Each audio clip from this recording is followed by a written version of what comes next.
নিপীড়িত ফিলিস্তিনিদের পক্ষ নেওয়া বা সহমর্মিতা দেখানোর মাসুল হচ্ছে ভীত সন্ত্রস্ত স্বেচ্ছাসেবীদের হাত তুলে রাখার এই দৃশ্যটি। দেখা হবে না সহমর্মীদের জাতীয়তা, শ্রেণী বা ধর্ম। ফিলিস্তিনিদের পক্ষ নেওয়া মানে অমার্জনীয় দুঃসাহস, জীবনও চলে যেতে পারে। দিতে হবে না জবাব, হবে না শাস্তি। মুক্ত গণমাধ্যমের এই যুগে প্রতিনিয়ত বিশ্ববাসীর চোখের সামনে যা করে আসছে দখলদার ইসরায়েল। এবার ইসরায়েলের আগ্রাসী রূপের মুখোমুখি হলেন আন্তর্জাতিক স্বেচ্ছাসেবীদের বহন করা জাহাজ ম্যাডলিন। গাজা উপকূল অভিমুখী ব্রিটিশ পতাকাবাহী জাহাজে ছিলেন আলোচিত পরিবেশ আন্দোলন কর্মী গ্রেটা থুনবার্গ, ফ্রান্সের আইনজীবী সহ জার্মানি, নেদারল্যান্ডস, তুরস্ক ও স্পেনের অন্তত 12 জন স্বেচ্ছাসেবী। এতে বিশ্বজুড়ে তীব্র প্রতিক্রিয়া তৈরি হলেও আমলে নেবে কি ইসরায়েল? আমার নাম গ্রেটা থুনবার্গ। আমি সুইডেন থেকে এসেছি। আন্তর্জাতিক জলসীমায় আমাদের আটকে রাখা হয়েছে। দখলদার ইসরায়েলি বাহিনী কিংবা ইসরায়েলকে সমর্থন যোগানো বাহিনী আমাদের অপহরণ করেছে। সুইডেনের পরিবেশ আন্দোলন কর্মী থুনবার্গ সহ একাধিক মানবাধিকার কর্মী নিজেদের মুক্তির জন্য নিজ নিজ দেশের সরকারের ওপর চাপ প্রয়োগ, ইসরায়েলের হুমকি আর বিশ্ব জনমত গড়ার আহ্বান জানিয়ে অনলাইনে ভিডিও পোস্ট করার মাত্র কয়েক মিনিটের মাথায় মহা দুর্যোগের মুখে পড়ে। গাজা উপকূল থেকে প্রায় 100 নটিক্যাল মাইল দূরে থাকতে জাহাজটির নিয়ন্ত্রণ নেয় ইসরায়েলি কমান্ডোরা।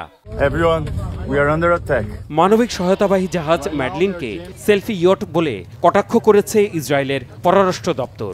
দাবি করা হয় জাহাজে যে পরিমাণ ত্রাণ ছিল তাতে একটি ট্রাক পুরোপুরি ভরবে না। বিভিন্ন শ্রেণী পেশার মানবাধিকার কর্মী সহ জাহাজটি ইসরায়েলের আশদোদ বন্দরে নিয়ে যাওয়া হয়। স্বেচ্ছাসেবীদের ইসরায়েলের রামলা শহরের গিবন কারাগারে আলাদা সেলে রাখার ব্যবস্থা করার নির্দেশনা দিয়েছেন দেশটির জাতীয় নিরাপত্তা মন্ত্রী বেন গাভির। এরপর থেকেই মানবাধিকার কর্মীদের নিজ নিজ দেশ থেকে রাষ্ট্রীয়ভাবে উদ্বেগ, উৎকণ্ঠা আর নিঃশর্ত মুক্তির দাবিতে প্রতিক্রিয়া আসা শুরু করে। এ বিষয়ে আমরা খুব স্পষ্টভাবে প্রতিক্রিয়া জানিয়েছি। ওই জাহাজে আমাদের 6 জন নাগরিক আছেন। ইসরায়েলি কর্তৃপক্ষকে আগেভাগে সতর্ক করে দিচ্ছি, এই বিষয়ে কোনো ঝামেলা চাই না আমরা। জাহাজটি ইসরায়েলি সেনারা দখলে নেওয়ার শুরু থেকে ফ্রান্সের নাগরিকদের কনসুলেট সুবিধা দেওয়ার কথা বলেছি। আন্তর্জাতিক অলাভজনক সংস্থা ফ্রিডম ফ্লোটিলার কোয়ালিশন FFC পরিচালিত গাজা অভিমুখী ত্রাণবাহী জাহাজ ম্যাডলিনে কমান্ডো হামলার ঘটনায় ইসরায়েলের রাষ্ট্রদূতকে তলব করেছে স্পেনের পররাষ্ট্র দপ্তর। ইসরায়েলের বিরুদ্ধে আন্তর্জাতিক আইন লঙ্ঘনের অভিযোগ তুলেছেন আন্তর্জাতিক মানবাধিকার সংস্থা অ্যামনেস্টি ইন্টারন্যাশনালের মহাসচিব অ্যাগনেস ক্যালামার্ড। সামাজিক মাধ্যমে ইসরায়েলি গণহত্যার দিকেও ইঙ্গিত করেছেন তিনি।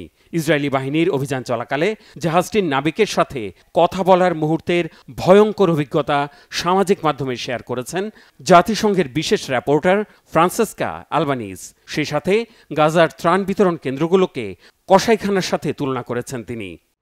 এদিকে গাজার খান ইউনিসে হাসপাতালের নিচে গোপন সুড়ঙ্গ থেকে হামাসের সামরিক শাখার প্রধান মোহাম্মদ সিনওয়ারের মৃতদেহ উদ্ধারের দাবি করেছে ইসরায়েল। তিনি হামাসের প্রয়াত নেতা ইয়াহিয়া সিনওয়ারের ছোট ভাই।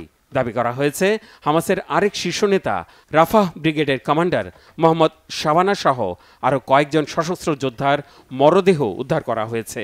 গত মাসেই মোহাম্মদ সিনওয়ারকে হত্যার আনুষ্ঠানিক দাবি করেছিলেন ইসরায়েলের প্রধানমন্ত্রী Benjamin Netanyahu. Mehrab Hussain Khan, Bangla vision, news desk.